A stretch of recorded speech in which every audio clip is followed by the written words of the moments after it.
We've learned that most psychiatric illnesses are not mental health issues at all. They are brain health issues that steal your mind. What if mental health was really brain health? This one idea changes everything. Get your brain right and your mind will follow. In this program, I'm going to give you the 6 practical steps that you can use immediately to change your brain, to heal your mind.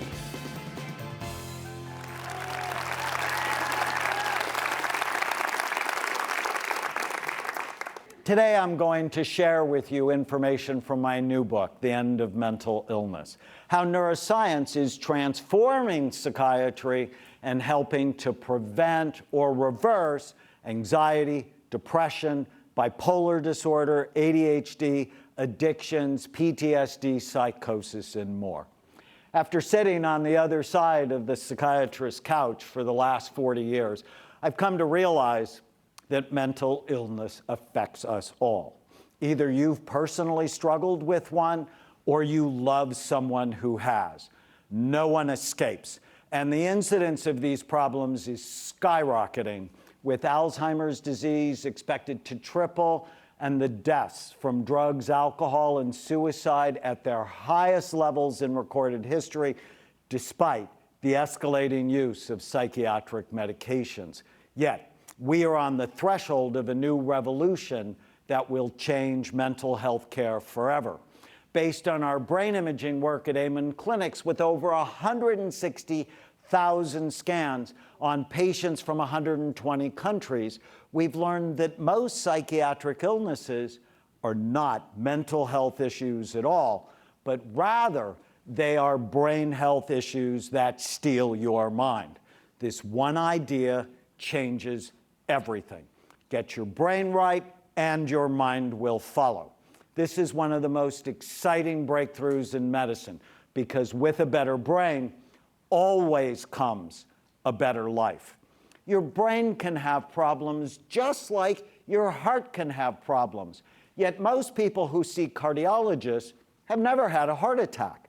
They are there to prevent them. To end mental illness, which is our mission at Amen Clinics, we must develop a similar way of thinking where we know your brain's risk factors and attack each of them as soon as possible. For example, did you know that teenagers who sleep just 1 less hour than their peers have overall lower blood flow to their brains and a higher incidence of depression and suicide? You must make sleep a priority, and light therapy can help. If you have gut problems, it can affect your brain and make you more likely to suffer with anxiety, insomnia, and brain fog. Probiotics can help you think and feel better.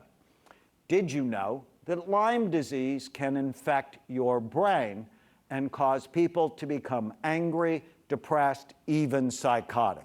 If your mind is not right, it's critical to check for and treat infections.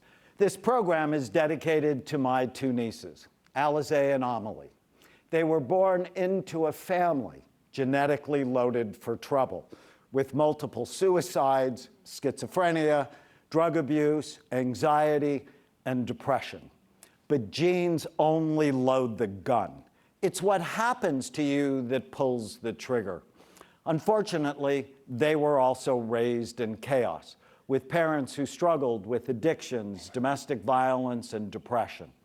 When anyone in a family suffers, everyone suffers. The girls went to many different schools, and life was unpredictable, to say the least.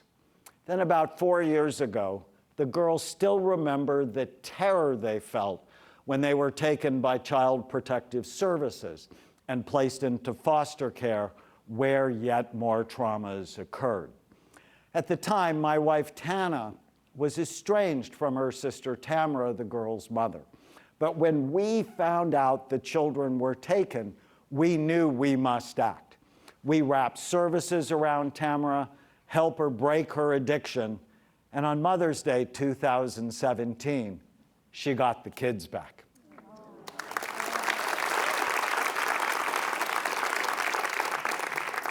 When you combine genetic vulnerability with traumatic experience, Alizé and Amelie are at an extremely high risk for mental illness. The end of mental illness is our blueprint to end mental illness in them and in their children and grandchildren. Using this program, Tamara, Alizé, and Amelie have thrived. Tamara is sober and working full-time at a job she loves. And the girls are both happy, A students, social, no longer addicted to hot Cheetos. Our first grocery trip together was not that much fun for any of us, as we told the girls we don't spend money on food that could hurt them. Plus, we are putting their brains and their bodies in a healing environment which will affect generations to come. In this program, I'm going to give you the 6 practical steps we gave Tamara and the girls that you can use immediately to help you and your loved ones feel happier, sharper, and more in control of your own destiny. I'm also going to introduce you to a new concept I developed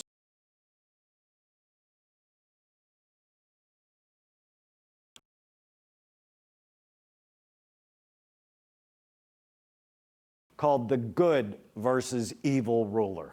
If I was a good ruler, what strategies would I use to end mental illness in our society? If I was an evil ruler, how would I create them?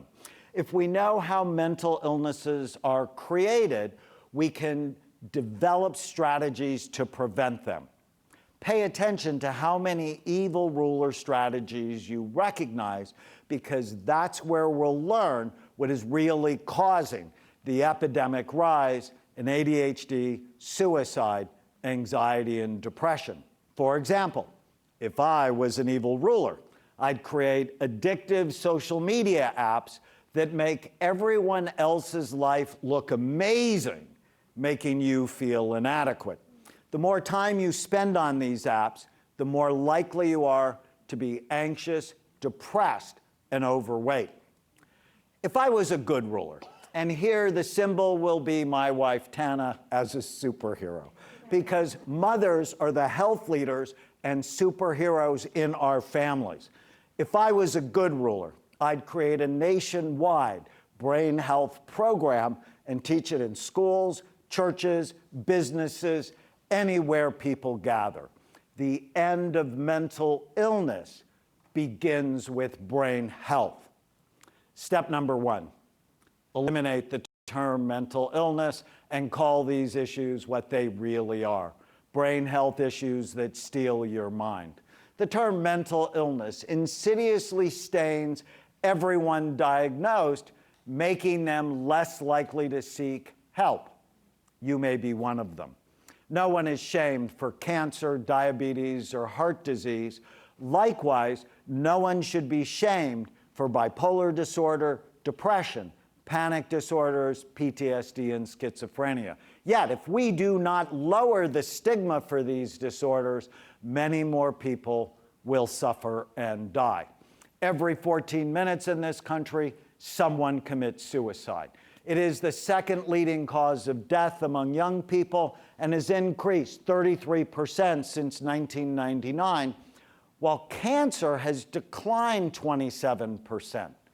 Why? We are working on the wrong paradigm.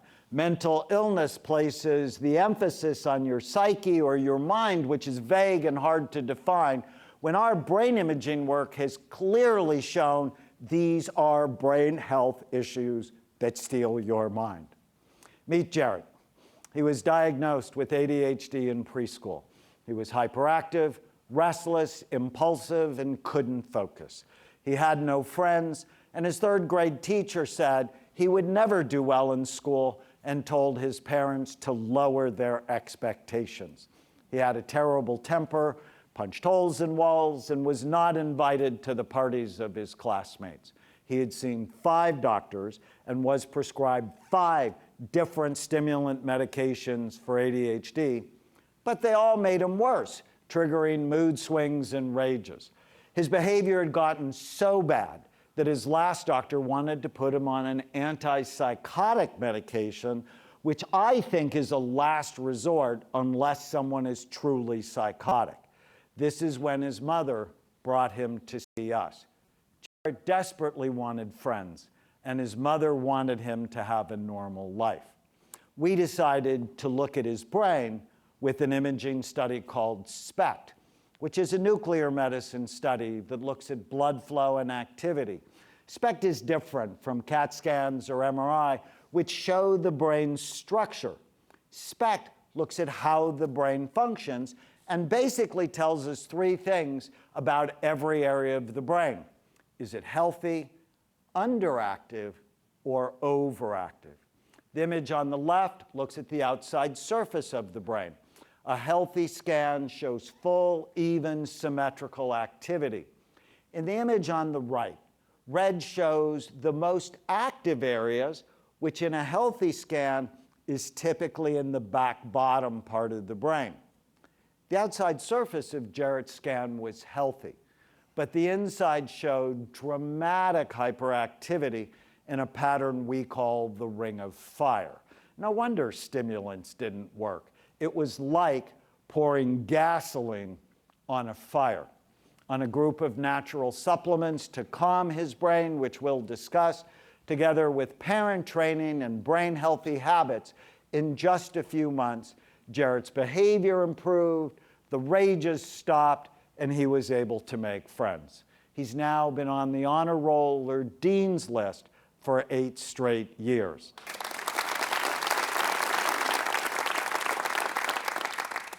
And he wants to be a firefighter. When I asked him why, he said, on someone's worst day, I want to make it better. Balancing his brain literally changed the trajectory of the rest of his life in a very positive way. In the end of mental illness, I give a brief history of mental health treatment throughout the ages. How would Jarrett have been treated in the past? In ancient civilization, religious leaders may have drilled a hole in his skull to release the evil spirits. Ouch.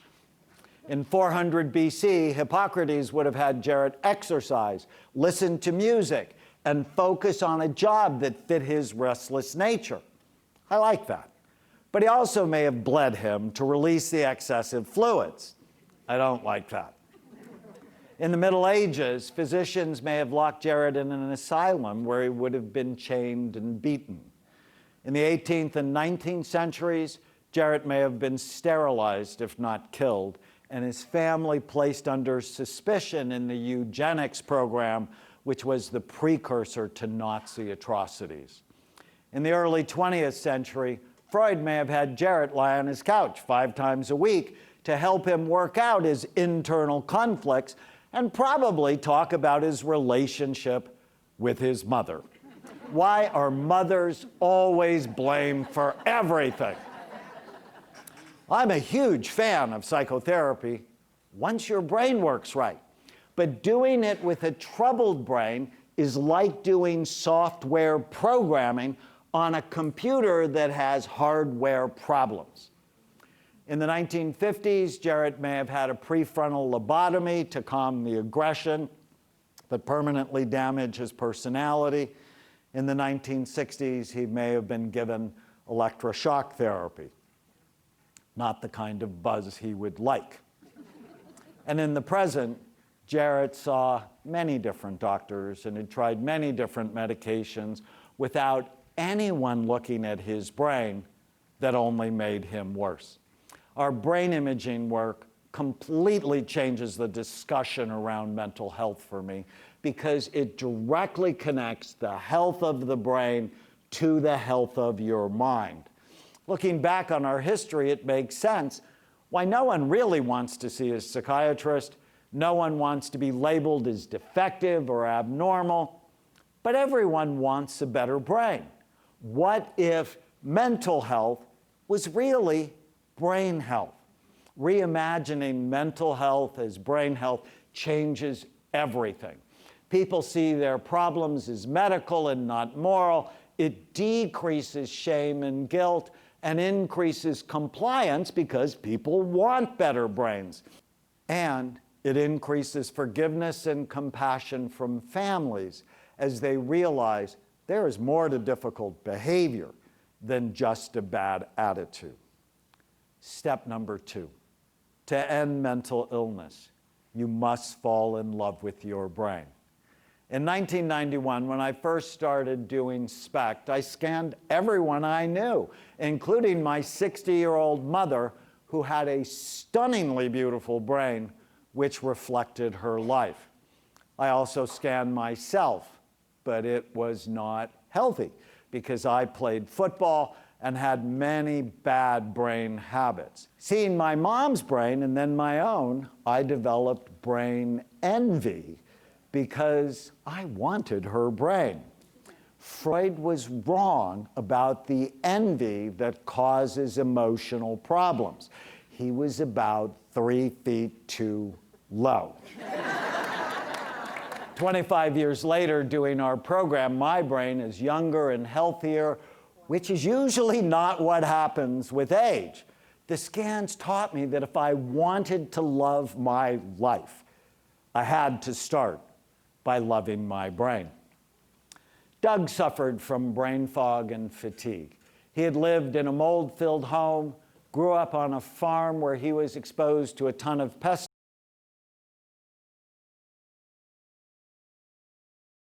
pesticides and had many concussions from martial arts.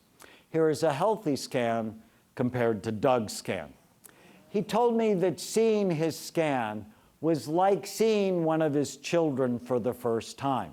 He knew he had to take care of it and would never do anything to hurt it. Here is his scan after 3 months on our program. The brain fog lifted, and his brain was better, as was his energy, endurance, mood, and memory, which is the most exciting lesson of our work. Once you fall in love with your brain, it can be better. I recently spoke to an addiction recovery group. Before my talk, there was a chip ceremony where people got chips depending on their length of sobriety. Based on our work with Tamara and thousands of other addicts, we know when you're initially trying to get sober, your brain looks and feels terrible.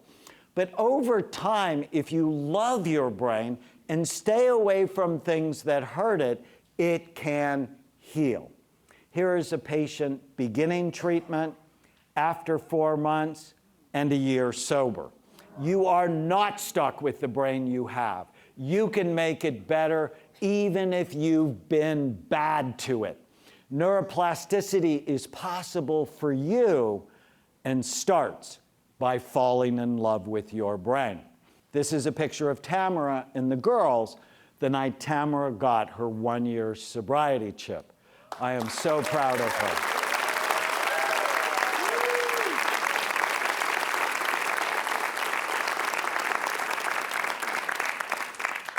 When we come back, we're going to talk about the 3rd step to ending mental illness. If you want to keep your brain healthy or rescue it if it's headed for trouble, you must prevent or treat the 11 major risk factors that steal your mind. And none of this is hard. For example, you'll learn that bright light therapy alone has been found to increase your mood, energy, focus, and sleep. Stay with me.